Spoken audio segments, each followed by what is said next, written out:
Buenos días, profesor. Mi nombre es Renato Madariaga y junto con mi compañera Soledad Órdenes hemos elegido el tema la comunicación verbal, no verbal y paraverbal.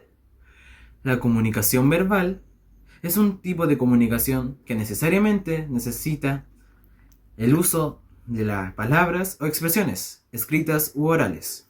Como ejemplo de la, perdón, de la comunicación verbal oral sería una llamada telefónica y en el caso de la escrita sería una carta.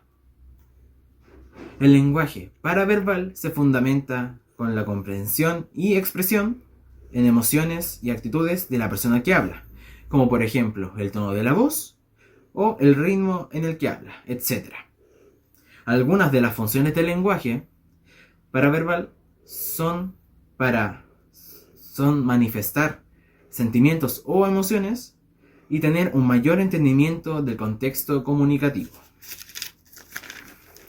Algunas de las cualidades de la comunicación paraverbal son el ritmo o la fluidez de las palabras, la dicción y pronunciación por la excelencia en el habla, la cortesía verbal para la influencia en el receptor, la entonación o tono de voz según estado emocional y el volumen de la voz por la emotividad. Ahora mismo les dejaré con mi compañera Soledad Órdenes. Gracias Renato por darme el pase. Hola, mi nombre es Soledad Órdenes y les voy a hablar sobre la comunicación no verbal. La comunicación no verbal es lo que acompaña a la comunicación verbal y la paralingüística. Consiste en gestos, miradas, posturas, señas, etc. Y se divide en lenguaje kinésico y lenguaje proxémico. En el lenguaje kinésico están los actos no verbales, que se pueden clasificar en 4 categorías. Los emblemas, que son señas o expresiones reconocidas por todos los miembros de una sociedad, como un país o el mundo. Como por ejemplo levantar los pulgares, que significa para todos bien. Los ilustradores, que son para acompañar y reforzar la comunicación verbal. Son muy importantes para cuando estás frente a frente con alguien o cuando estás frente a una cámara.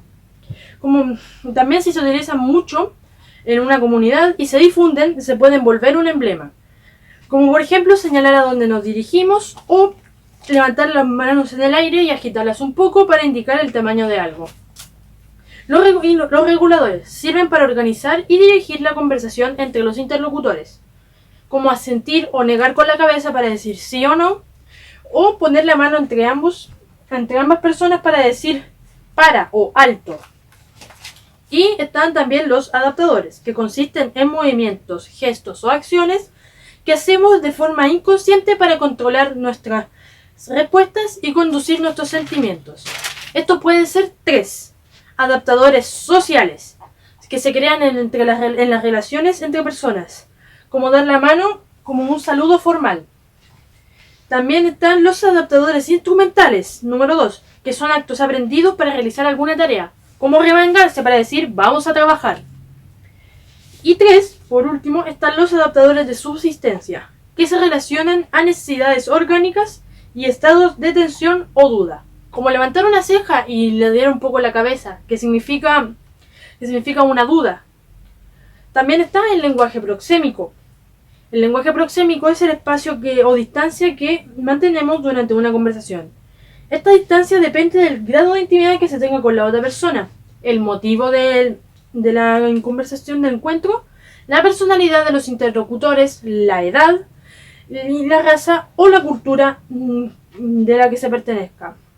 Como por ejemplo, cuando se habla con un amigo, no es lo mismo que cuando uno saluda a una persona en la calle o habla con una persona desconocida en la calle. Y también nosotros, la gente, solemos juntarnos con gente de nuestro mismo rango de edad y solemos mantenernos alejados de gente mayor o gente menor. Existen 4 tipos de distancia. La distancia íntima es la distancia que mantenemos con familiares o amigos, que suele ser de menos de 45 centímetros. La distancia personal, que es la distancia que mantenemos con conocidos, vecinos, compañeros o amigos lejanos, que va de 45 a 120 centímetros. También está la distancia social, que se utiliza para encuentros formales o encuentros con desconocidos, que va de los 120 centímetros a los 360. Y está la distancia pública, que se emplea en discursos o en conferencias, que va más allá de los 360 centímetros. Esta fue mi presentación. Gracias por ver.